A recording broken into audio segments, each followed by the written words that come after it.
Well, on behalf of the Independence Chamber of Commerce and the City of Independence, welcome to First Friday. Before we get started, we always like to thank our business sponsor. And our business sponsor this morning is Hometown Healthcare.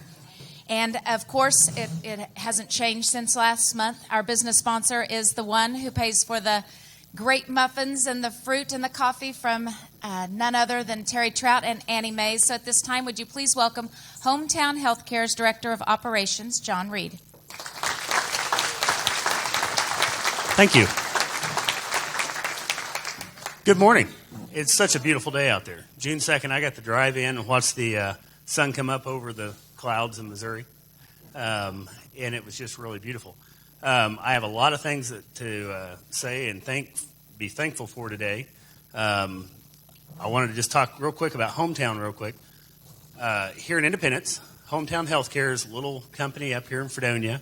As you know, when the home health and hospice in town were going to close, we came in and the city did us great. We bought a building from the city. The chamber, the citizens all helped us out. We got the home health and hospice, and we've been kind of remodeling. And somebody says, your building's still green. I'm like, yeah, it's still green, but the inside's a little different.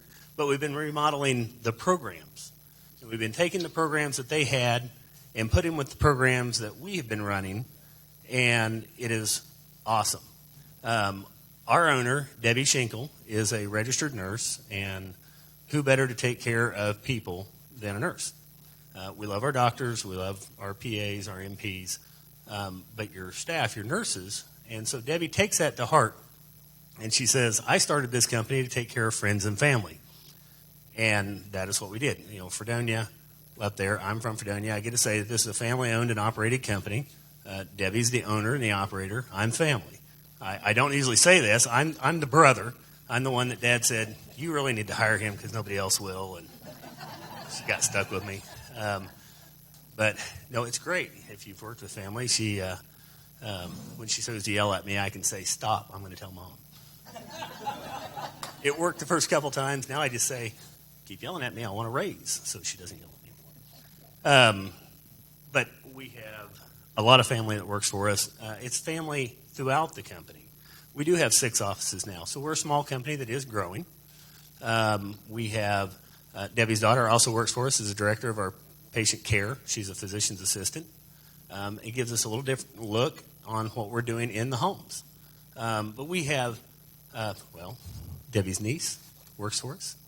We have other family that works for us. We have cousins. We have husband and wives that work for us. We have mothers and daughters that work for us. It's family. And when we talk about being locally owned and operated, we're Kansas owned and we're locally operated. We have people here in Montgomery County.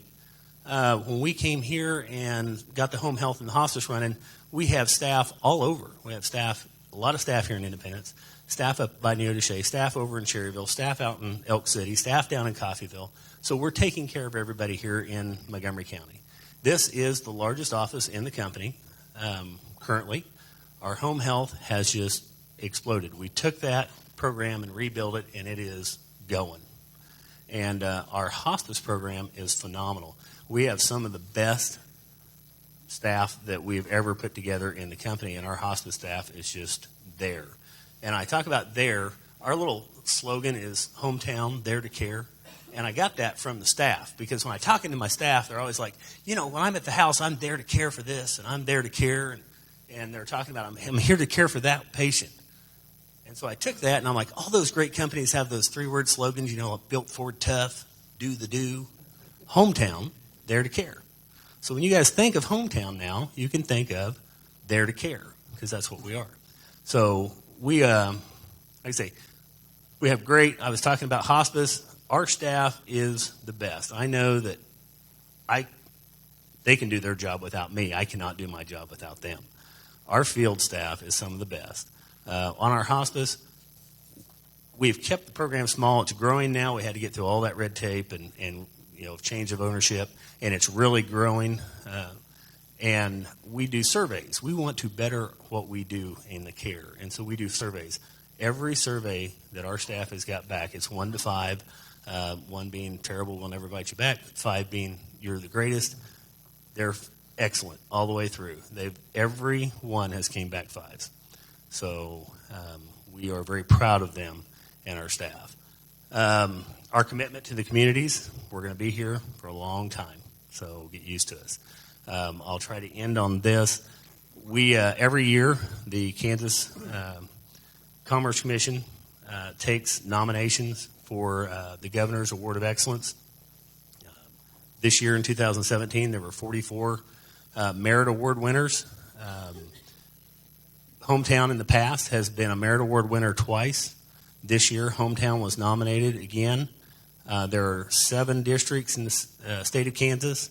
There were 19 Governor's Award of Excellence winners, and Hometown Healthcare was a lot due to our expansion to Independence, was chosen as one of Southeast Kansas's Governor's Award of Excellence winners. So, and that is our commitment to the communities, is we're going to keep doing the best we can. We know being the best is a moving target, so we have to keep working very hard for our patients and caring very hard for our patients. I do want to say thank you. I know that the camera is going here, so I'm a little nervous, but I want to say thank you to the patients and their families who allow us to come into your home. Thank you. It is truly a privilege to do that. Our staff thinks that every day it is a privilege. To the doctors, the PAs, the MPs, and all of their staff, their nurses, their office staff who have to put up with our phone calls, thank you for allowing us to take care of your patients. Again, we're there to take care of friends and family. I have known if we're not friends or family when we walk in that door, we're definitely friends when we leave if we're not family. And now I've seen that throughout our company. And so we just think it's a privilege to serve with everybody. So thank you. And thanks to the Chamber for letting us do this today.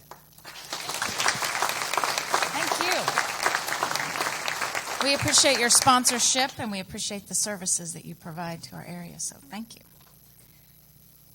All right, so as I said before, First Friday is co-sponsored by the Chamber of Commerce in the City of Independence, and it's free. It's open to all of us. It's always on the first Friday, and it's a way for us to share information with the public. We want to be a way that we're able to get great speakers in front of you and to share accurate and great information. So speaking of information, the Chamber also tries to be kind of the central hub of information for our community. So if there's ever anything that you want us to help you get out and share with Independence, please let us know.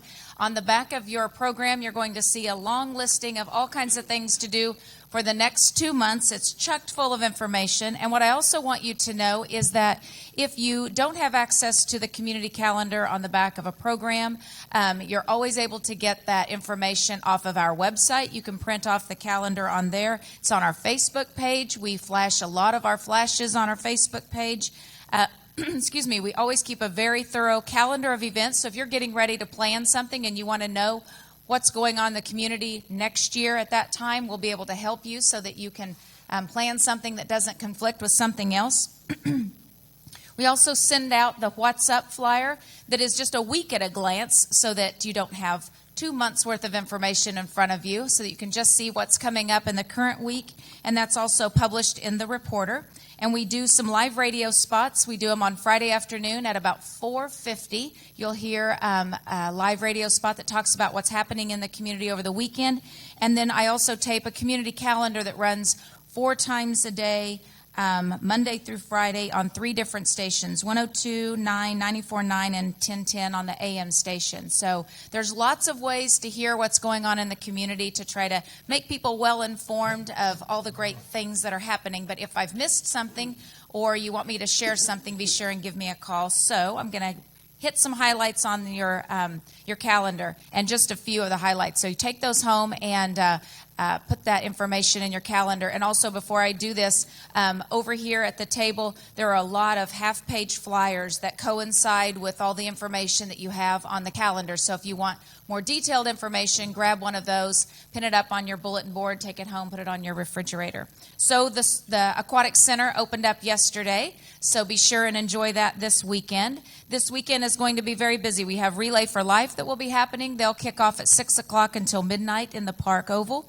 Farmers Market will start tomorrow morning. Recycling will be tomorrow morning. So it's a full day in Independence. Next Tuesday, CRMC Medical Group will be having their business after hours at 122 West Myrtle.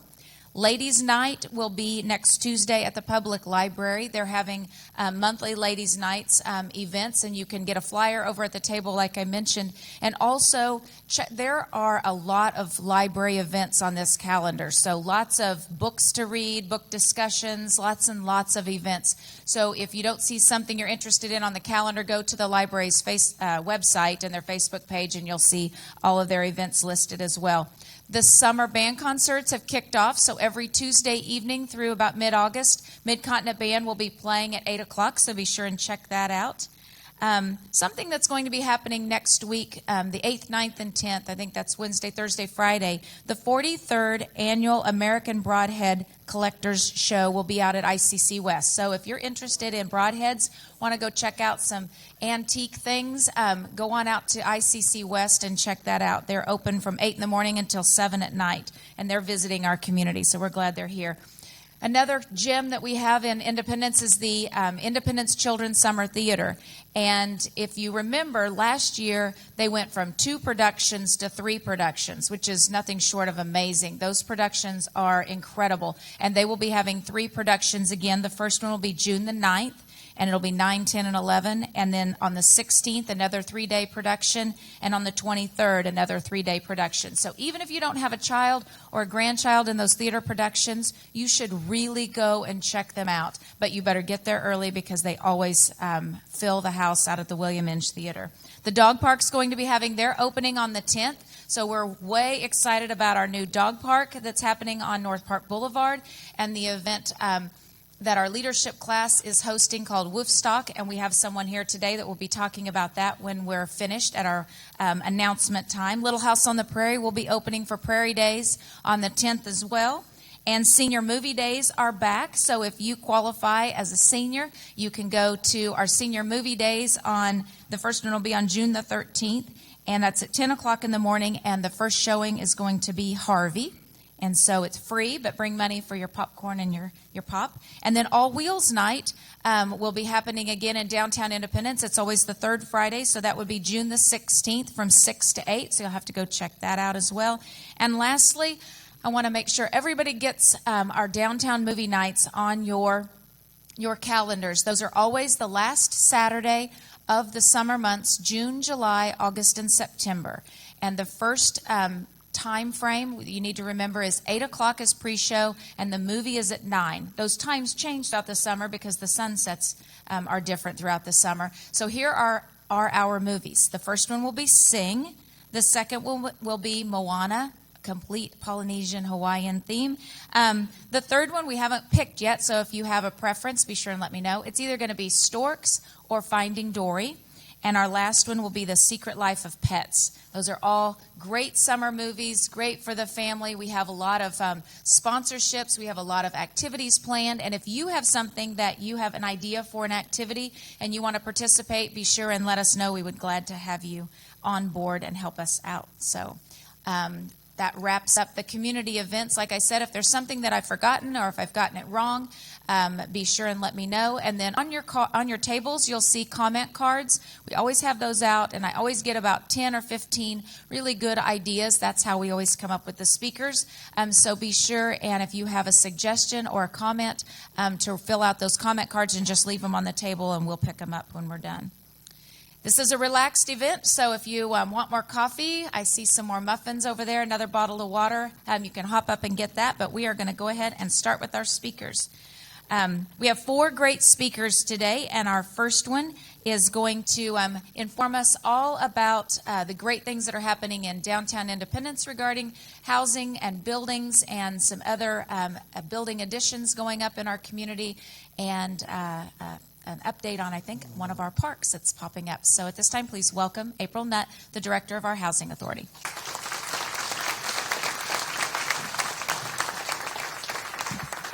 Thank you. Good morning, Independence.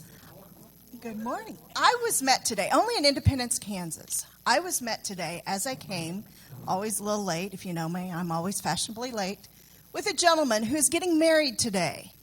But he thought of me and brought me some flowers on his wedding day. Only in Independence, Kansas can somebody start your day like that. So, today is an awesome day, as I coin Commissioner Hogsett. All right. So, the topics today. I'm going to start off giving you some updates of what's going on with the Independence Housing Authority. We are busy, busy, busy. So I'm going to talk about 4 things that we've got going on. The first one, since many of you own buildings downtown, is the Central Business District Commercial Building Grant Program. It's a mouthful, but it's way great. The grant program was established by the City Commission, and I'm going to read verbatim what their purpose is with this grant. The purpose of promoting the public health, safety, and general welfare of the residents of the City of Independence with regard to commercial properties in the Central Business District by providing grant funds to owners for the rehabilitation and preservation of the structural integrity of the Central Business District's commercial buildings. So, many of you know we've had a little bit of a challenge with some of the buildings downtown with certain structural issues. So the Commission decided that they were going to establish in 2016 a minimum maintenance standard that went into effect January 1st of this year. And the whole purpose of that is for the preservation of our downtown historical district. The City Commission has currently set aside $100,000 to assist building owners in their buildings. They have also committed potentially additional $100,000 for these purposes. And the grant will fund 25% of the approved eligible costs for rehabilitation or preservation of their buildings. What does that mean? It's structural. It's mainly dealing with the envelope, such as footings and foundations, flooring, and it's the flooring supports. It's not floor coverings. It's not for amenities. It's for the structural purposes. Load-bearing walls or partitions, ceiling structures, ceiling support. And it's also dealing with a little bit of beautification, the exterior. Roofs, exterior doors, exterior windows, and of course tuck pointing. As you know, we've had a little bit of challenge with some of our buildings and tuck pointings downtown. So this program is very similar to one. We don't believe in reinventing the wheel when we see somebody doing it right. Our neighbor city, Parsons, had several programs that they were doing following the 2000 tornado. This was a great program that they had. They were very successful in it. So the Commission decided that they would provide this to our citizens. During the first round of the grant application, I'm happy to announce we've had 9 applicants. With that, there will be a total of almost $350,000 invested back into our buildings downtown. That means that the city will be providing about $70,000 of those funds, with the property owners investing the additional funds themselves. So, Independence kudos. We've got some investments going on back down into our buildings.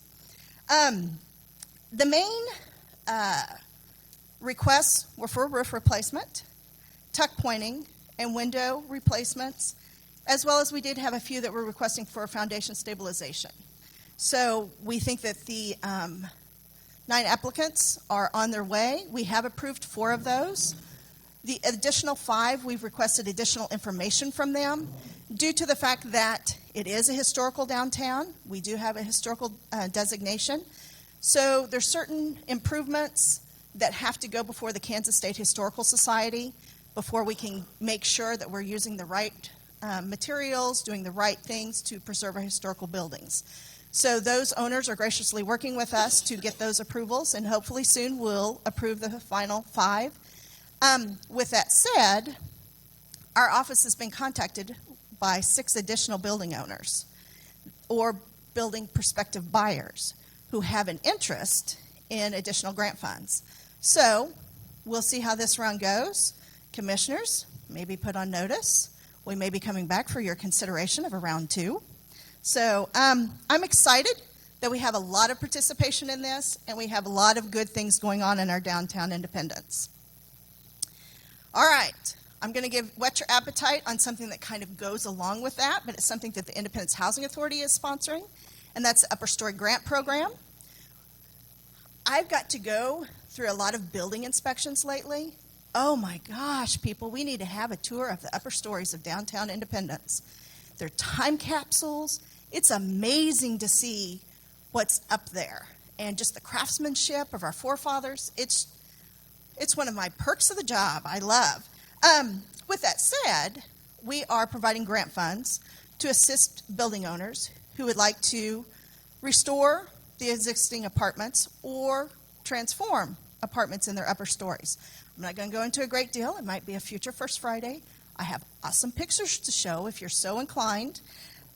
We have 4 that have been completed, and they are phenomenal. And I really do mean the before and after pictures are amazing. And we also have 4 applications in hand right now. So we've got people who are living downtown, enjoying our beautiful downtown with the nightscape and all. So that's a little bit about the Upper Story Grant. The other thing I'd like to visit with is about the Eisenhower subdivision. This is a project that probably when I first came on board my job, that I had so many business owners, bankers, realtors, just the community at large who said, we need housing. We need new moderate housing for our workforce. So, as most things, it took us a good 5-6 years to muddle things around. And we finally started in 2006 with the Eisenhower subdivision. It is 11 years making, and we will be finishing that project this year. We are currently constructing our final 7 homes. When it's all done, we'll have constructed 28 right north of the Eisenhower School. I'm going to give you the Eisenhower subdivision by the numbers. We are on our 5th phase, 5th and final. As I said, we are constructing 7 homes. If you drive by, they're currently under construction. They're going up quickly. And I do want to do a quick segue. Many of you were here in December when I challenged you to shop local, and thank you, you did. I've talked to many of the realtors following that, and they were extremely impressed by the citizens of Independence, so thank you. But with that, the Independence Housing Authority also thinks about shopping local or spending our dollars here locally. And we have decided that when we did the Eisenhower subdivision, there's not necessarily a contractor who was willing to buy it off building 7 homes at once. So what we did is we broke it down into bid packages: roofing, fine carpentry, rough carpentry, plumbing, and electrical, so that our local guys could come in and do 7 homes of plumbing, 7 homes of electrical. We were able to keep our monies here locally. So, what does that mean? That means that the final cul-de-sac, Bradley Court, is estimated construction cost of about $1 million. Currently, I went through and did these figures last night. 45% of that $1 million will be spent with independence contractors and suppliers. So we think that's pretty good. 25% will be spent with people who are outside of Independence, but in Montgomery County. So 70% of that $1 million will be back here in Montgomery County. So we were pretty pleased with that. 24% is outside Montgomery County. It's actually over at Neodesha and Parsons. So we're still keeping the bulk of it in southeast Kansas. Only 6% is outside of that southeast Kansas area. So we're extremely pleased with this project. It has been consistently done that way. As I said, in case you missed that, that's 70% that we kept right here in Montgomery County. I'm going to give you a few other numbers, the impact of the Eisenhower subdivision. Am I doing okay on time? All right. As I said, when we finish, we'll have 28 homes there. When we first constructed the first 21, 13 of those homes went to first-time home buyers. 10 of those homes were families who've moved outside of the area into Independence, which has been our goal, is to provide family housing, workforce housing, so people will live in Independence, Kansas, versus our neighbors across the border. 16 of those homes were financed here with local banks, and 23 children moved into those homes. So, as I said, that was our goal. The homes are 3-bedroom, 2-bath, unfinished basements. That's 2 of the designs. A third design is 3-bedroom, 2-bath, slab on grade. And the fourth design is 2-bedroom, 2-bath, slab on grade. Those prices on the homes will range from $104,900 to $149,900. They are built for moderate income. You do have to income qualify for those. That's all you have to do with Independence Housing Authority is fill in an application. I have to make sure that you meet the income limits. And once you do that, you go on to your conventional financing, just like any other home that you're purchasing. So we're quite pleased with Eisenhower subdivision. Well, interestingly enough, yeah, I didn't print the page. Oh, did I? Okay, see, there's more good information here. Nope, I didn't. You know, when you finally have time late at night to get something done for the next morning. But I can go through it. One of the things that we have, because I remember the numbers, with those 28 homes, when the last 7 are completed, we'll have the assessed value by the county will be almost $3.5 million. That means that we are putting in property tax dollars into the county of about $70,000 annually. So as we can expand, as we grow, as we build new homes, we can expand that tax base. That's part of the goal as well. So I think we've been successful in doing that. The last and final quick topic I'd like to share with you. If you have not driven by Penn Terrace Apartments on South Penn to see this incredible park going in, please do so. We took a spot where there was 3 dilapidated homes. We removed those homes, and we are putting in a park that is focused on seniors because Penn Terrace Apartments is across the street with 99 units. But it is a park that hopefully the whole community and the neighborhood down there will enjoy. It is in honor of one of our most incredible community members, Mr. Wesley Augustus, or Robert Augustus Wesley. Sorry, we call it Wesley Park. So if you haven't driven by, please do so. We were hoping to have a ribbon cutting in July, but we're having a little problem with the gazebo, the contractor. So hopefully we're going to be shooting for Labor Day to have a nice big ribbon cutting there. So with that, I'll wait till the end if you have any questions. I appreciate both the city and the Chamber's time and allowing me to give you a very quick update. There's lots of great information, but thank you. And everybody have a great day. All right, thank you. Thank you. All right, our next speaker made the paper. He's one of the 50 Kansans you should know. So at this time, please welcome the Director of Entrepreneurship and the amazing FabLab ICC, Jim Correll.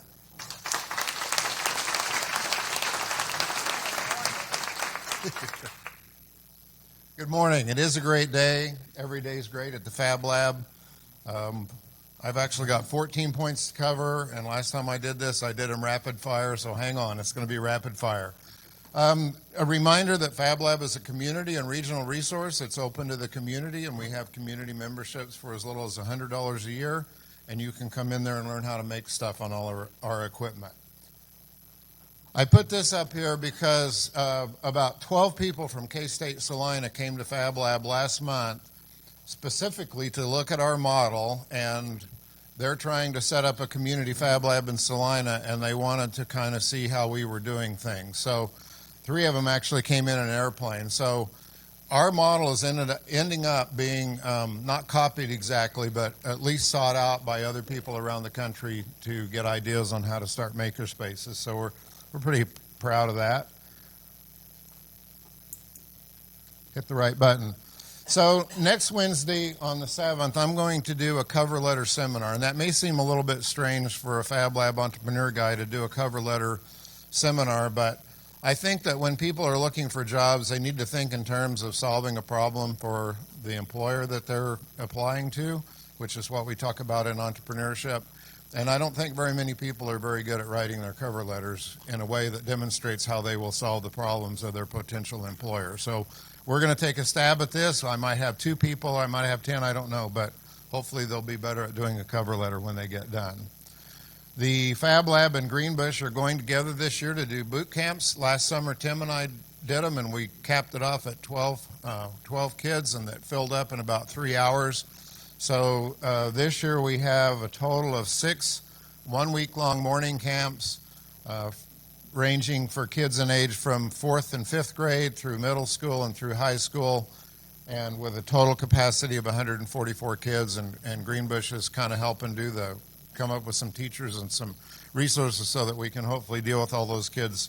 So that's going to start next week and go through July. So there's going to be a lot of kids around for the next couple of months.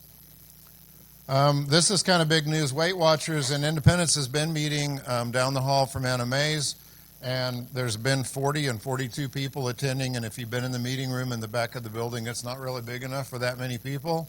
And in fact, it'll be a little bit of a challenge for us. But if you're familiar with the Fab Lab, we have the classroom we call the studio, and they're going to meet in there on Wednesday nights. No, it's Tuesday nights, starting on the 13th. Weigh in at 5 o'clock, meeting starts at 6, and it'll be kind of an interesting experience because we think that environment around Fab Lab will be really good for people that are in the Weight Watchers program. Maker Girls is returning, so lots of people have been asking about this, and this is the program that comes from, it'll be 3 students from University of Illinois, and they'll be making a tour around the Midwest, and they're going to be here the 22nd and 23rd of June. And this is a little different than the boot camps. This will be 4 2-hour sessions, and it's a thing that the girl chooses which session they want. So you don't go to all 4, you just go to 1. There'll be 2 afternoon sessions on Thursday the 22nd, and a morning session on Friday the 23rd, and an afternoon session on Friday the 23rd, and that's for girls 7 to 10. We don't quite have the registration set up yet because we sort of just firmed up plans with them in the last week, but that was extremely popular last year. Last year I didn't know, and I only set up 2 sessions, and that filled up in about 2 days, and we were turning people away. So hopefully we'll have a lot of girls coming to that. Several people in the community have gone to a thing called Destination Boot Camp. It's by a guy named John Schallert, who's a pretty smart marketing guy. And as part of that, there were enough of us, there were a total of like 7 businesses that went out to Longmont, Colorado for the 2.5-day camp. And as part of that, he comes back to the community, and I'm calling it a community destination meeting. The 7 is cut off, but it's June 27th. It's a Tuesday morning from 8 to 9:30. And we think it'll probably be in here, but kind of watch for the announcement for that. So the idea on that is when you learn to be a destination business, you learn to do something that distinguishes you from everybody else. And when you do that, you start drawing people in who come because it's a destination. So the idea is that instead of the convenient 15 minutes away that people will go to a business, people will come from even 2 and 3 hours away because what you're doing is so exceptional that they want to have part of that. And when a certain critical mass of people in a community, of businesses in a community become destinations, the community itself becomes a destination. And so that's what we all want, right? We want people from up to 3 hours away or even coming in overnight especially. So this is going to be a 90-minute session where he's going to kind of talk about the destination concept. And it's a way that other businesses can get a little bit of taste of what the rest of us got in the 2.5-day camp. FabLab Divas. I didn't see Lori or April. April Whitson and Lori Rutland, FabLab members, sat down with me one night after they started coming in learning to make stuff, and they said, we've decided that we ought to take up the cause of teaching women how to use the Fab Lab. So they set up an LLC called FabLab Divas, and several of you know that they've had 2 different topics, but a total of 6 sessions where women come in and make stuff in the Fab Lab, and it's just phenomenal. It's just phenomenal. This is that room where we're going to do Weight Watchers, and it was just full of women that night, and I happen to know that Lisa Wilson's one of them. In fact, I think you can see her there. They're going to take a little break from the classes and during the summer, but that's all going to start up again in August, so watch for that because it's really, really cool to see women coming in and making this stuff. A lot of you hear me talk about entrepreneurial mindset all the time. Maybe some of you get tired of it, but all this with Fab Lab and all this with destinations and all this stuff that I'm involved with started with a change in mindset that I had back in 2011. Learning to think like entrepreneurs do, because people like Terry Trout they learn to think about problems that people have and how to solve those. And if you do a good job at that, then you'll get plenty of customers. And I see Julie Isley out there. She's one of them. If I miss anybody else, I'm sorry. But everybody needs that. The people writing the cover letters need that. The employees in our companies need that, because we're all supposed to be solving problems, right? So if we learn to think like entrepreneurs, we will be better at solving problems in our personal life and in our professional life, whether we're in business for ourselves or whether we're working for somebody else. And that's kind of a part of this whole package. And that's part of what's making FabLab ICC unique, and having people from around the country coming to see how we're doing things, because not all of them tie entrepreneurship and FabLab together, and we're doing that. It's going to be a really good combination. I think we'll see in the future. So I'd like to make the announcement. Some of you know that we've been working on a building expansion for quite a while, a year or so, and I'd like to make the official announcement today that it's official that we're going to get it. I can't quite do that, but I can tell you that we've gone through all the application process. We've answered the last 12 questions that the Economic Development Administration asked us about the project, and they haven't asked us for anything else, and it's been a week and a half. And the regional director for the Denver region, which starts in Montana and goes down through Colorado and catches Nebraska and Kansas and the west part of Missouri, so it's a big region, she's coming to visit today between 12:30 and 1:30, and they're going to Joplin and a couple of other places too. So we don't even know for sure if we'll get the official announcement while she's here or not, but I'm pretty sure they wouldn't be bringing her to see us if we weren't going to get the project. So when we get that, that'll be another 8,000 square foot building, which is the same size as the Cessna building right now, and we'll expand into that, and we'll occupy most of both buildings. And the new building will have some additional metal fabrication capability, some welding, and some machining. We'll move the plasma table down there. Some of you have used that, and I can tell you that in August, the FabLab Divas project is going to involve cutting metal out on the plasma table. We're going to have a full-size paint booth so that we can do professional painting results on all kinds of surfaces. We're going to have member storage. If you come out there, you know that storage is a premium. We're going to have some office space. Greenbush is going to continue to partner with us with the gifted and other programs during the school year, and we're going to have office space for 3 of the teachers, the Greenbush teachers there. And also Shelley Pash, the Network Kansas representative, is going to have office space out there.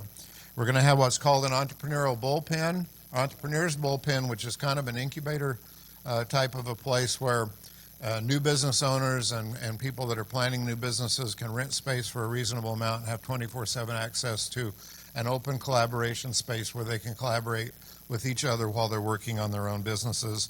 And then finally, we'll have an innovation room, which will be about a 1,400 to 1,600 square foot room, but it won't have our equipment in it. So that'll let us have meetings and groups of up to probably maybe even 50 or 60 in there without being crowded. And we want to have kind of world-class telecommunication and video communication capability with that. So that's what we have planned for the new building. We hope to break ground on it this summer. And naively, it's a federal project, but hopefully the first quarter of 2018 we'll be moving in. Women for Women is kind of a working title, however we like it. This is an initiative that Joanne Smith's involved with us on, where we're going to try to learn more about and do something about the barriers that occur when women want to go into business for themselves. So this is all about lowering barriers to get more women in business. And we're going to tap into some of our great women entrepreneurs in the area to help us see what they went through, what barriers they went through to get in business. And then we're going to try to put an initiative and some programs together, which of course will involve the Fab Lab to try to lower some of those barriers. Entrepreneurial mindset and independence. I put this slide up there because Albuquerque, New Mexico is the first city in the United States that is in the middle of an initiative to do the Ice House Entrepreneurship Program for all 6,000 of their city employees. And what they found so far is the employees that have gone through it are thinking differently about how they serve their constituents and the community.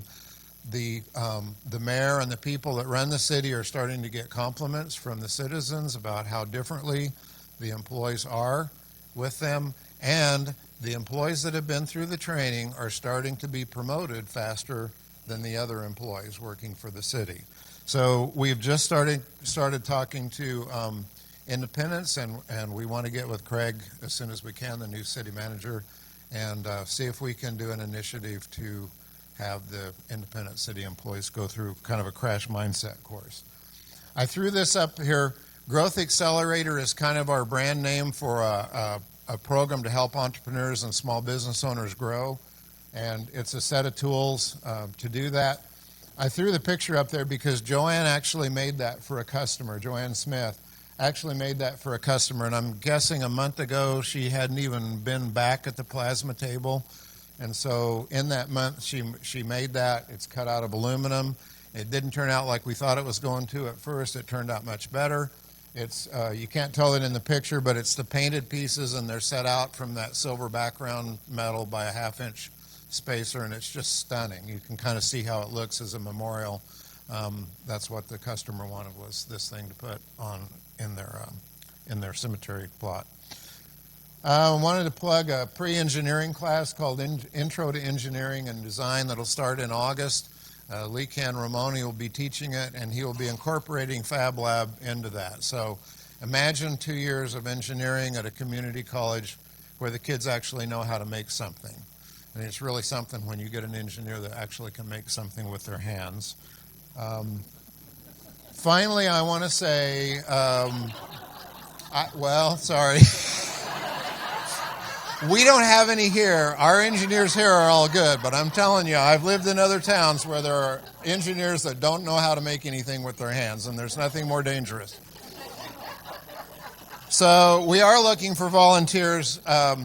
So if you would like to learn how to use the basic machines and maybe volunteer to come in and help other members learn how to use the machines, maybe as little as once or twice a month, or maybe as much as 3 or 4 times a month.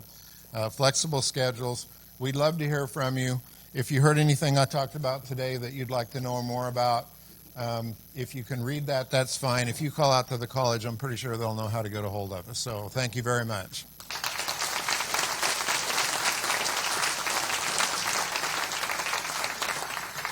Thank you. Congratulations again on your big Kansans honor. And I'm not going to touch that engineering comment, so we'll just skip right on past that. But, you know, speaking of the entrepreneurs, though, yesterday we had Celebrate Independence, and we had 4 great entrepreneurs that spoke at that event. We had Madison Simmons, who is with Blended Nutrition, so be sure and check out that small business owner. She makes amazing teas and shakes. Highly recommend those. She's from Montgomery County, so one of our own. Lisa Hugo is here today, and she's the owner of Calcor. So she talked about all the boutique clothing options that we have. So we already have great shopping at Sayers and their boutique that they have. Across the street at Libby's, now Calcor. And Gary Hogsett was there as our business sponsor and announced that he's closing on the Jock Snitch building, and they are moving ahead on Apricot Lane, and hopefully by fall we will have that store in downtown Independence. And then we also had Brandon Schwartz, who opened up a storefront in our community, and he is offering computer service and repair. It's called Devil Dog IT, and he is also an Independence High School graduate coming back to Independence to make Independence his home. And then also from Montgomery County, Ford Hall, who is opening or has opened the new bait shop in town. So again, just 4 more great people, Jim, to add to your list of entrepreneurs in Independence. All right, because he did such a great job in April, he's back again today. I hope he doesn't botch it up so he doesn't have to come back again. So he won't do that. He's the man you always want to see unless he pulls up behind you in a car and it's a flashing light. So please welcome our Chief of Police, Jerry Harrison.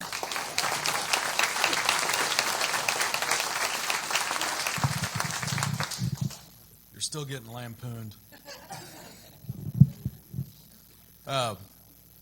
First of all, on the engineering comment, my dad was an engineer, so I feel like I have to say something. He taught me everything I know about working with my hands, so naturally I went into law enforcement. And also, I just want to remind everybody tonight's Relay for Life. Sean, the fire chief, stand up, Sean. No, seriously. Come on, this is an easy joke. Anyways, Sean and I will be out there this evening to catch a pie in the face. So if you want a unique opportunity to donate to a worthy cause and stick it to the police or fire chief, you come out and bid. And I just kind of I feel like I should offer the Relay for Life folks some advice. I think they're really missing out on something, because they could raise more money if they would auction off an opportunity to clean the participants' faces off with a fire hose or something, I think. Because you really want that off of there. Well done, whenever you get that. Anyways, and then, Lisa tried to steal my joke. Good try. I was up here in April, and Lisa asked me to talk about things that I'd changed in the police department over the last year. And so I didn't. Talked about some of the things we've done to follow along in the 21st century policing recommendations. And then after that, Gary Hogsett, too late for me, got up and said, Lisa hates it when you go off script. So wish you would have told me that before. So now here I am on script, so we can put this to bed for a little while. All right. So I want to talk to you about some of the changes that we've experienced in the first year, a little over a first year since I've come to the police department. The first one that came into my mind was we started double coverage in dispatch. So we did a study on call volume, and we determined our busiest days a week and our busiest times a day. And so now we have 2 dispatchers on duty 7 days a week from 10 a.m. to 10 p.m. because that's whenever we have our biggest call volume. We recently, in January, started a quality assurance, quality improvement for our emergency medical dispatch, which when you have a medical emergency and you're calling 911, they're going to walk you through some protocols that have been adopted to begin rendering first aid, begin rendering self-care. So in January, we started assessing the dispatcher's performance on that, and we're going to begin holding them accountable to those standards so that we will be providing the highest degree of care that we can as dispatch. So the next thing is the Police Chiefs Advisory Committee. So this is the one I'm most proud of. This is the only thing that I can claim is this was my idea. Well, it wasn't even my idea, but it's the only thing that I can claim as implementing. Everything else has been a big team effort. But this one I'm really excited about. It's something I thought was important in today's atmosphere with law enforcement. And so we got a group of volunteer citizens. They're selected for their diversity of race, age, income, religion, etc. And their main focus is to be a voice for citizens that wouldn't normally call the police chief. And it has already made an impact. Within the first month, it was making an impact. And I was getting information from people that would have never contacted me. So I'm really excited about that. They also have been receiving some training that the department's also receiving, and we're going to integrate them into some of our training so that they get to experience what we look at and what it's like to be a police officer. The training that they're probably most excited about, and me as well, is use of force training. We're going to go to a firearm simulator, and we're going to do some shoot and no-shoot scenarios so that they can experience all the things that go through a police officer's mind when things are going bad. And so I'm looking forward to seeing how that goes and hearing what they have to say, and I know they've all been we talked about that our very first meeting, and it comes up every meeting, and they're looking forward to that. So I've gotten a good lead on that, and so we're going to make that happen in the near future. The committee has kind of made some suggestions about what they want. So it's been interesting. So they have asked to meet with the officers every month. So every month we have a couple of police officers. They come in, and they're easy softball, get-to-know-you questions, because the hard questions, I think, are for me, and I'm not going to ask my people to take on that job. But they do get to come in and get to know the officers as individuals, and that's one of my overarching tenets on the police department, is for the community to have ownership and recognize that police officer individually, not as just another cop on the street. They've given me guidance on what the community needs, and they continue to do that, and I appreciate their input. The Citizens Advisory Committee members also sit in on interviews for hiring and promotion, and I was shocked at how impactful their participation in that has been. They've made recognition, they've noticed things, they've asked questions that tremendously impact our hiring and promotion decisions. So I'm very glad that that's happening as well. And the list grows. So as we continue to meet, the impact that they have on the police department and things that the police department does for the community are going to continue to change and grow. So I think that's a really neat deal. The next thing is our comprehensive bias-based policing program.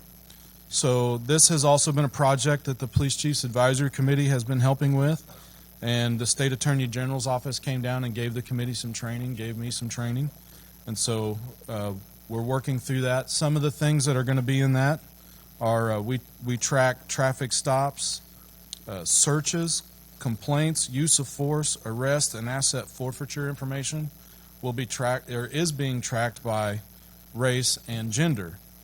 We also compare the number of calls we take to the number of uses of force that we have, as well as the number of arrests that we have. Another interesting change that I think will be impactful is our year-end report. So there's always been a year-end report, but we're taking it a little more in depth, and so that includes the bias-based policing program, crime stats, crash statistics, traffic enforcement statistics, animal control activity, school resource activity, and then details about the agency itself so that the community can learn more about their police department. We've started posting monthly traffic reports and traffic enforcement and traffic crash information on our Facebook page. So if you haven't liked it and you're not getting on there and looking at it on a regular basis, I would encourage you to do so, particularly if it keeps us having more followers than what the fire department has.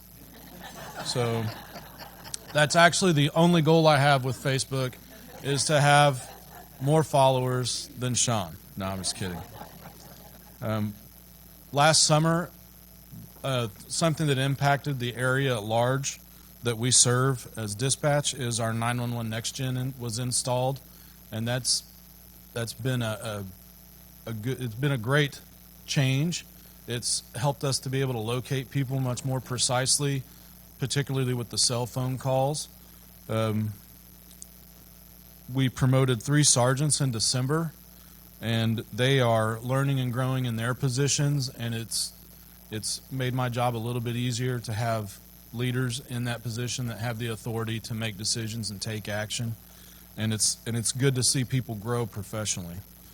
KYBRS is Kansas Incident-Based Reporting System. That may not mean a lot to folks in this room, but when you see those crime statistics, the FBI says that, so many people in 100,000 are victim of armed robbery, or so many people in 100,000 are victim of a certain type of crime. That comes from your local police department. That does not come from the FBI. The FBI collects it, and the FBI publishes it. But it comes from right here in your hometown. Every police department in the country provides that information. That hadn't been done for about 4 years. And so in 2016, we began providing that information again. And that was a big project to get that caught up. And the next big project along that line is that we're going to go back in time. They have asked us to go back in time and submit to Kansas the years that 2013 through 2015, I believe. So that's the next big project. So I'm really impressed with the dispatch staff and the police department staff, because they worked together to make that happen, and it was not an easy project.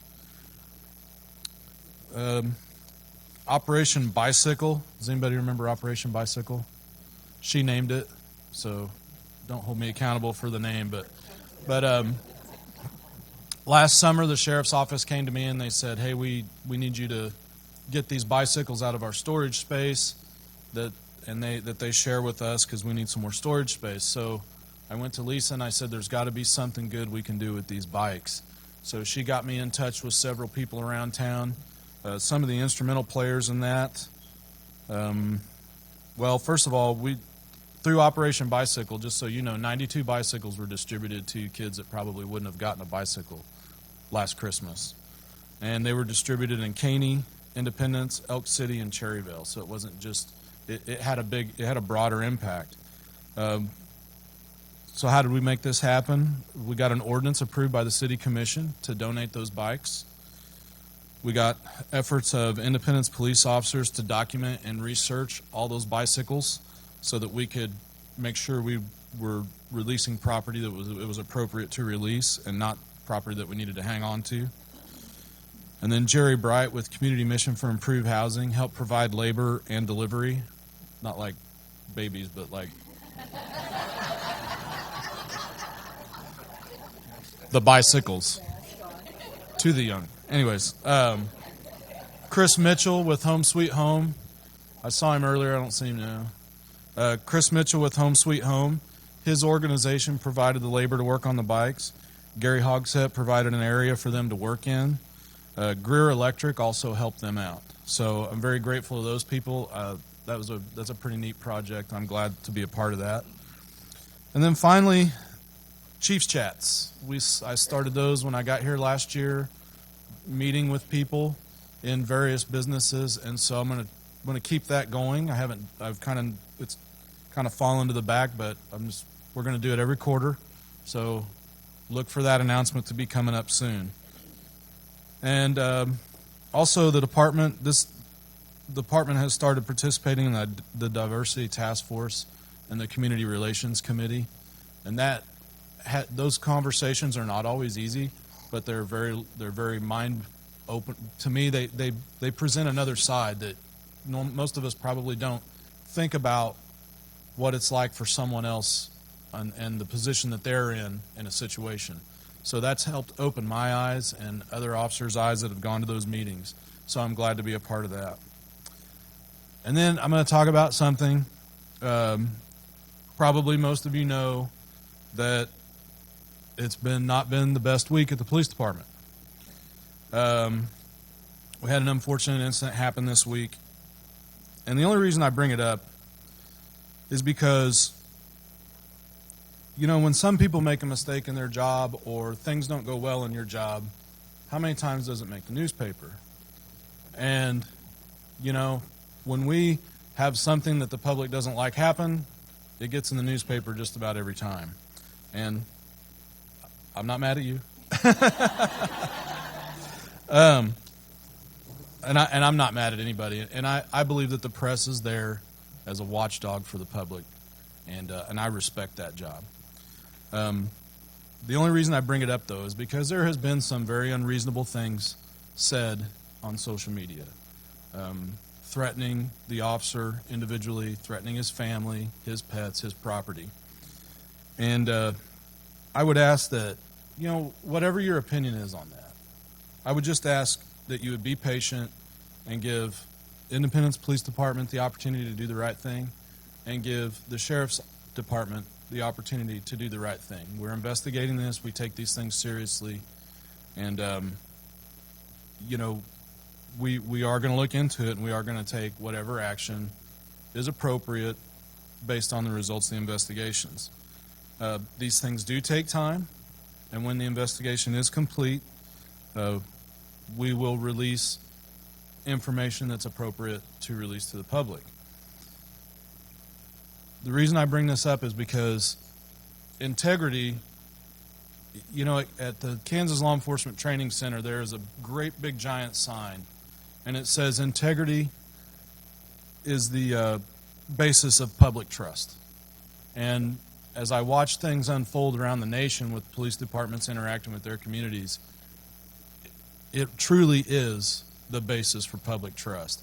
And I just want you to know that we recognize that, and we believe that transparency helps build that trust. And so we're going to be as transparent as we can be, not just in this situation, but in all situations. And that's why we have the Police Chiefs Committee. That's why we do the bias-based policing report. That's why we're putting statistics up on Facebook. And frankly, that's why I'm standing here in front of you today, is to let you know what your police department is up to, because it is your police department. So thank you guys very much for letting me speak today.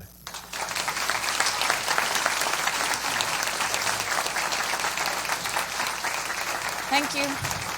Thank you very much. I think we can all agree that we're very lucky to have you, Jerry, as our police chief, and we're lucky to have such a great police force. And I was just writing down some notes when he was talking that I do want to point out the fact that the Diversity Task Force falls underneath the Chamber of Commerce, and we're very blessed to be able to have police officers. Jerry comes to the meetings.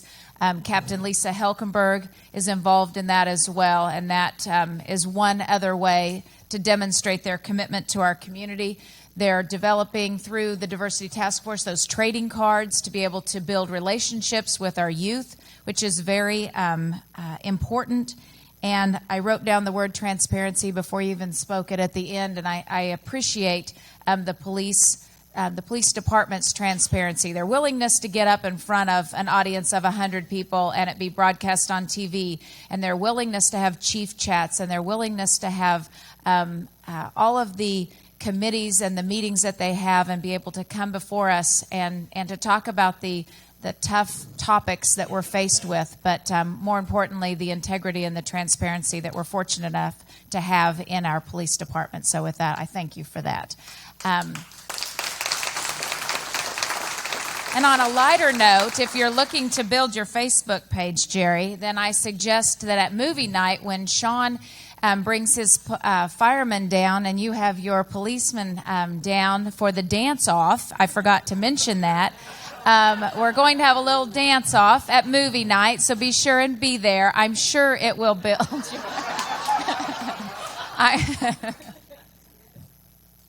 Now, I think I probably speak for Sean and I, but we were promised, if we did this, we were promised coaching from some ICC students. Is that going to happen? Sure. Okay.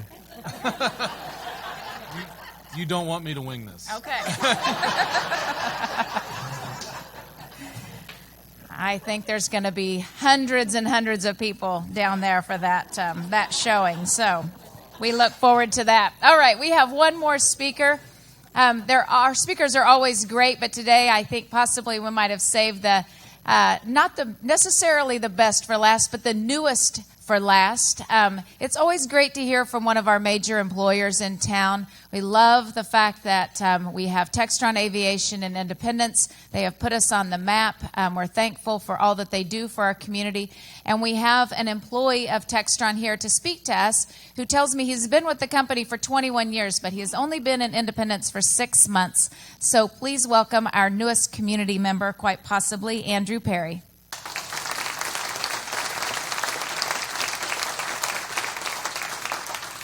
Good morning. Thank you, Lisa and the Chamber, for giving me the opportunity to come out this morning and give a little update on Textron Aviation, some of the things we've got going on this year, and some of our changes in our business. I am new to Independence, been here for 6 months. Like she said, been with Textron Aviation for 21 years. I just want to throw it out there and say, moved down here in December with my wife and my 2 boys. Very impressed with the Independence community. Very pleased with everything that we've experienced since we've been here. Met a lot of great people, a lot of great things going on here.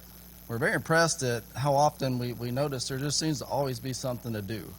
A lot of events going on, a lot of things taking place, boys involved in sports and so on and so forth. So very happy, very good schools. Very pleased with what we're experiencing with the school system here. Just want to throw that out there. Good job, Independence. Very pleased with our move here. And along that lines, even along with the workforce here that I'm experienced since I've come down here and taken over some of the management responsibility here in Independence, that how pleased I am with the workforce that the community here provides.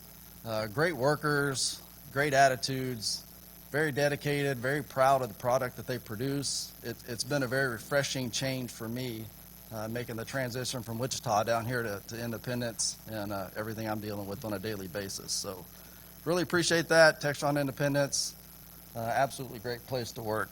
Let me make sure I got my slides up there. So just to give a little business update. Well, I'm sorry, before we do that, I wanted to highlight actually some, make sure I got this pointed the right direction. Some of the community events that we've had taking place so far this year.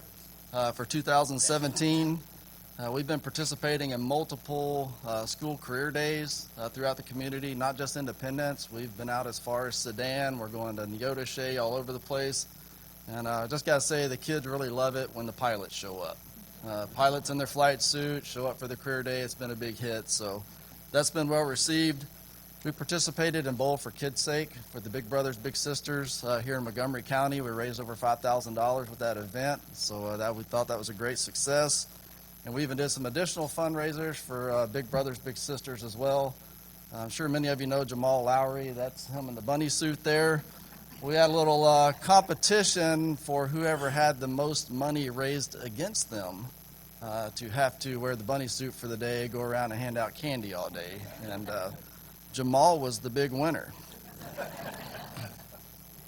Couple other things just to continue on community events. We've got our mock-up aircraft that we continue to get out in the community and kind of try and show a little bit about what we do there at Textron Aviation. The kids really well receive it. We've had it out to the middle schools. We had it out to the library yesterday for the Splash in the Summer event, part of the Touch a Truck event that was going on there. Leadership Independence, we had several of our employees participate in Leadership Independence. We got great feedback from that, from our employees that participated in that program. So I want to encourage you as community business people to continue to send your people and support that with future Leadership Independence events. We supported American Heart Month. In addition to that, we've had multiple blood drives this year out at our facility. And Relay for Life, we've got a team participating in the Relay for Life event today. Like he mentioned, it comes up this evening. I think it starts at 6 o'clock. And multiple businesses in the community participate in the Relay for Life, so raising some good money for the American Cancer Society. With that, I just want to say we as Textron Aviation, we're always looking for opportunities to assist in the community and take part in events, whether it be fundraiser needs or you just need help with things, projects, things going on. So anyone that's got that kind of stuff, please feel free to reach out to us. We are continually looking for those type of things that we can do and help with. So moving on, a little bit of a business update. We'll go ahead and tell you that our last Mustang business jet manufactured at the Independence facility here has been delivered. So we have moved on past the Mustang. We've got some good news with that, as disappointing as that was, the announcement that we were no longer going to manufacture those. Our senior leadership at Textron was very anxious to fulfill that capacity that we have here and bring us another model to produce here in Independence. And it's actually a good change for us. It gives us something new and exciting, a little bit of refreshing for us to have something new to focus on. But along with that, this product will be on a substantially faster move rate, which will result in the need for more headcount at the facility to support it. And what I'm talking about there, if you haven't heard, is the Cessna Caravan. And our timeline I wanted to share for implementation for what we've got going on with the Caravan making the transition to Independence. We made the announcement to our workforce back on April 26th. Since then, we pretty quickly got a team assembled that's in Wichita, working with Wichita as they manufacture the last few units there in Wichita. So we're following it along and learning the process and getting as much knowledge as we can out of them before we bring the product here. We got some facility updates taking place to facilitate the Caravan coming here. A lot of movement of things within the facility. We're having to move some air and electrical. Probably the biggest thing we had to undertake is our overhead crane in the manufacturing facility was only rated at 1 ton, and that won't handle the Caravan, so we've had to increase it to a 2-ton overhead crane, and that resulted in some structure updates and improvements to facilitate that. Our plan from here, we plan to start our assembly line flow on 7/25. That's a very aggressive schedule to transition assembly line, supply it with workforce, and get it up and running. But basically the 25th of next month, we will start our line flow. What we're going to do here in Independence is from position, what we call position 7, through completion of the manufacturing process. And position 7 is where we mate the wing on the fuselage.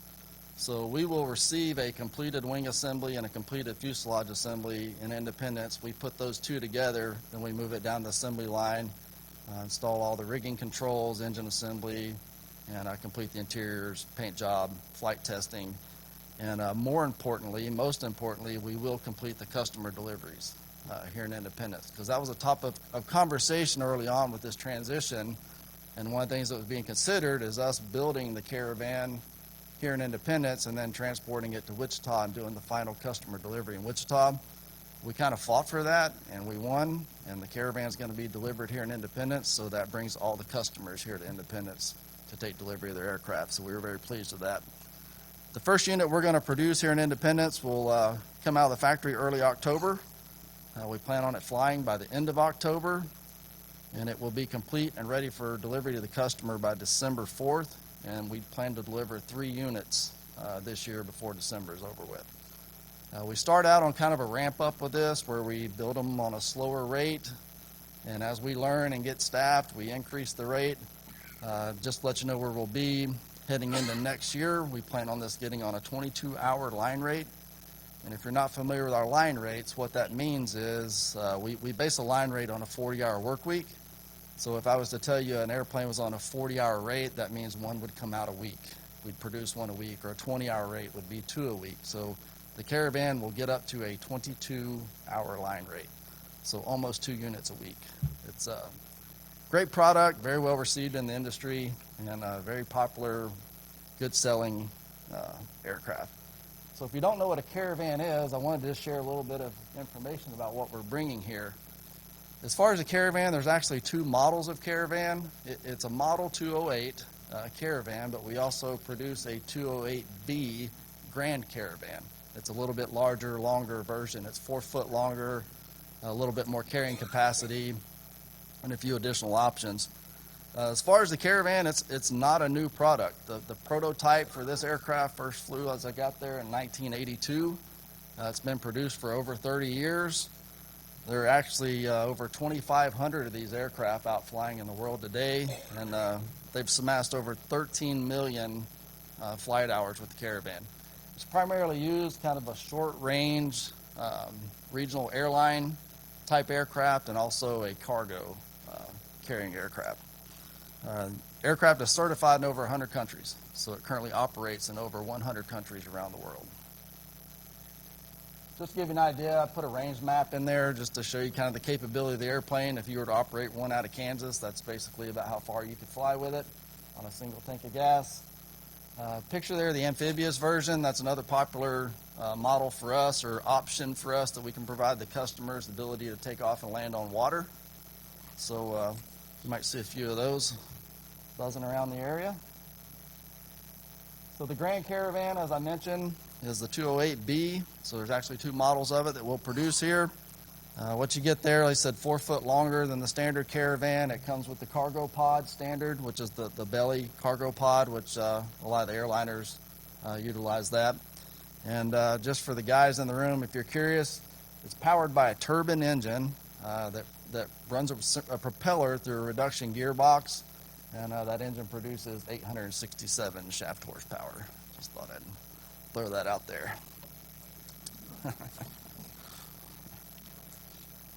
Like I said, it's popular for cargo, so one of the options we do as a factory option is to produce it under what we call the Cargo Master.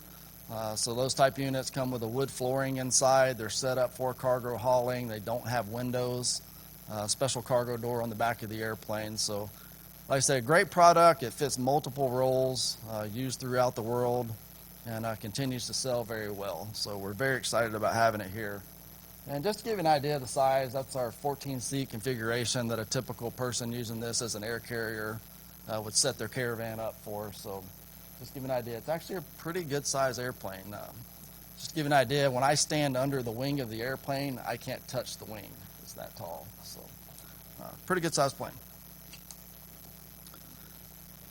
The other thing I just real quick wanted to give an update. Last thing I've really got is want to share that we have brought in this summer 5 interns for this first summer program. They are all from Oklahoma State University, so we're pretty excited about that. We typically try and do this intern program as a company to recruit talent, have people the opportunity to come work, see what we're about. Hopefully we develop a relationship and we can offer them a job and a position.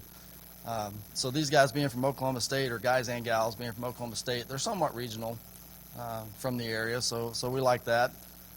They're going to help us with a lot of internal projects related to the caravan transition, but the other thing we're excited about I want to share is we're going to have them out in the community doing some community projects over the summer also. I'm not going to steal their thunder and tell you what they got going on, because that group is actually going to be here next month to speak to you guys and present on some of the projects that they're doing. So look forward to that. I did want to mention, as far as the caravan coming down here and our staffing levels, we are hiring. We're bringing on people. We were interviewing this past week. We've got jobs posted for the caravan, so CessnaJobs.com is the place to go for that. We're currently hiring skilled technical workers, but we will also have some professional positions coming open in the future. I can't really give numbers or specifics on those positions because some of those are being filled internally with some internal movement.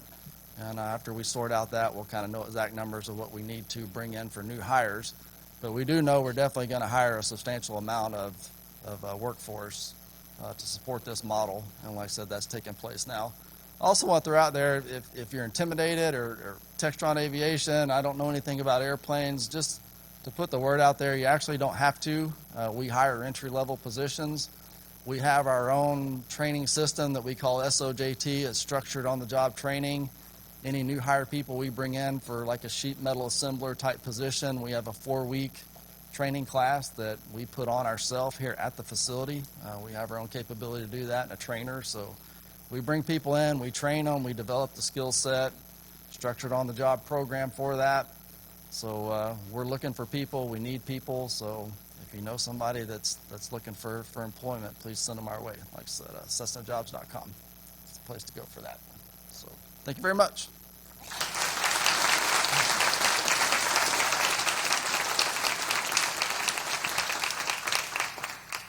Thank you very much. We very much appreciate all that Textron does and this community support, all the employment opportunities and the community support that Textron gives to our community is very much appreciated. And it's always refreshing to hear somebody from outside of our community come in and tell all of us what a great community we live in. It's always nice to hear that, but I would also tell you that I know you come from Wichita, but you and Lacey and your 2 boys are going to love it here, so we're glad you're here.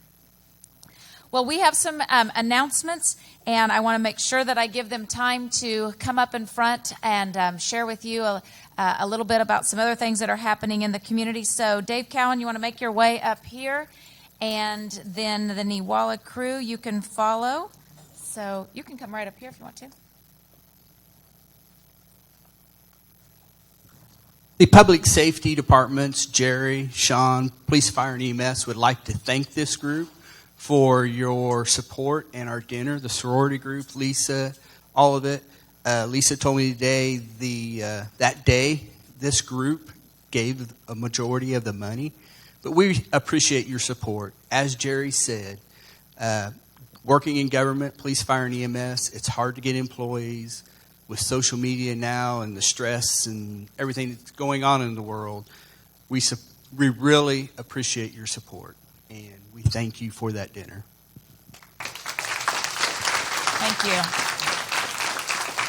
It was our pleasure to give you that gift. We appreciate everything that you all do. Taryn, are you here somewhere? Okay, you want to come on up? Terry, you guys want to go ahead? Yep. Uh-huh. Lisa, you know, I will always take a mic and a stage in a heartbeat. She's going to break into song. I wish I could, but there is a lot of information today. I'm Terry Barber, and I am the assistant director for the Newalla musical this year, Mary Poppins, that we're very excited about.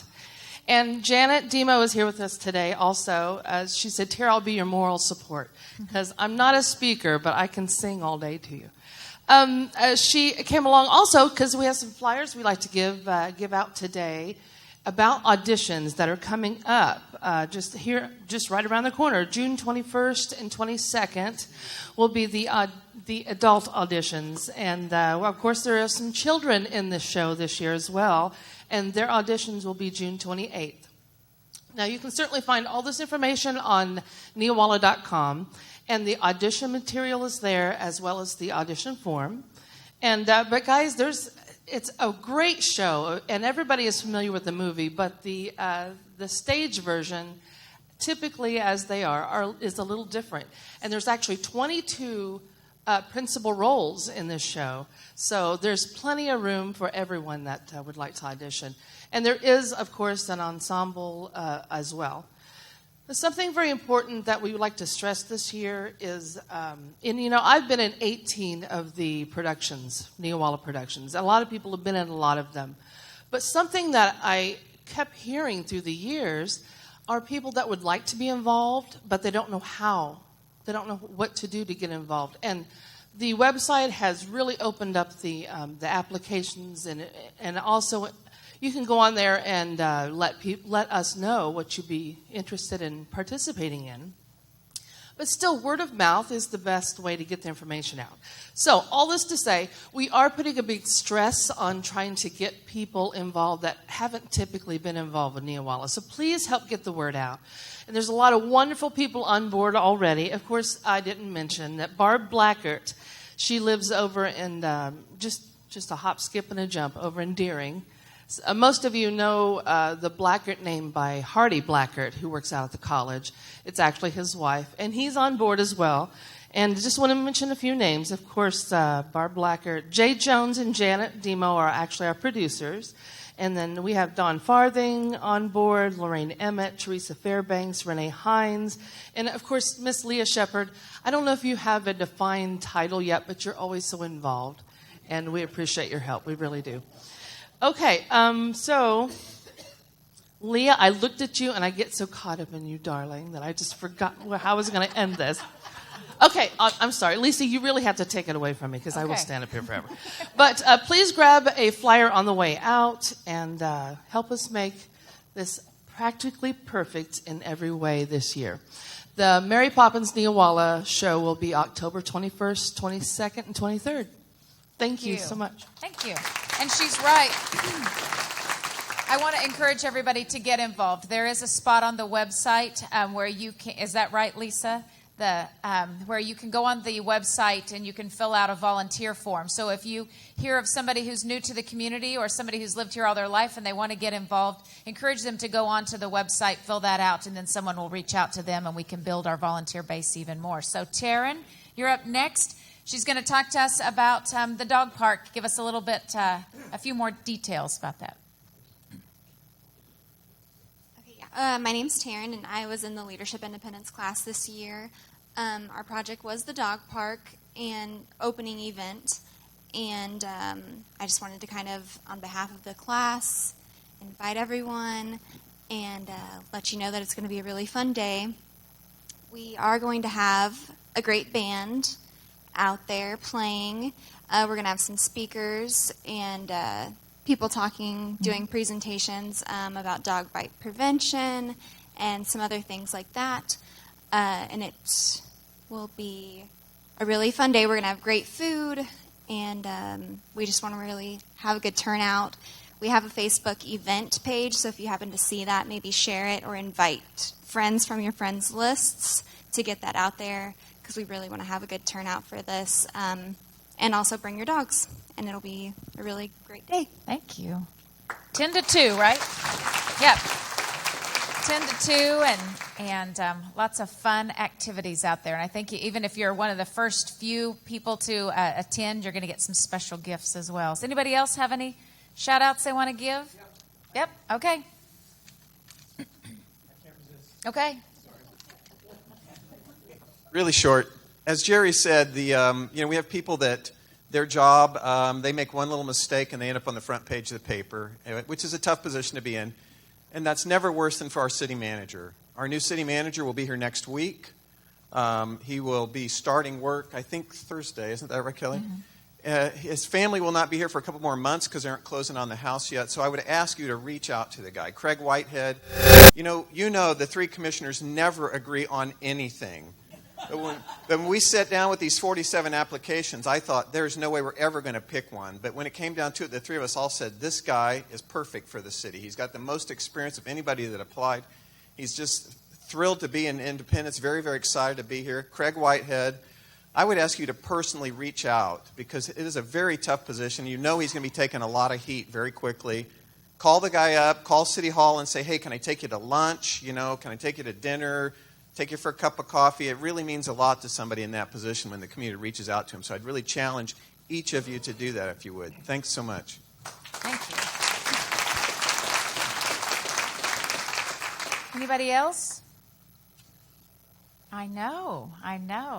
He acts like he's going to get up and get out of here before I alert the crowd that today is Hank Modich's birthday. He's always faithfully at every First Friday, and so we wish you a happy birthday, Hank. We hope you have a great weekend. You're welcome. So with that, I want to again thank our business sponsor, Hometown Healthcare, and John Reed and his staff for sponsoring the event. We have an opening for one more sponsor this year. December is open, so if someone is interested in sponsoring that, please let me know. Other than that, we're full up. Please fill out your comment cards and let us know if there's something you want us to add to the calendar of events. Please pick up some flyers on your way out and have a great weekend. Thank you for coming.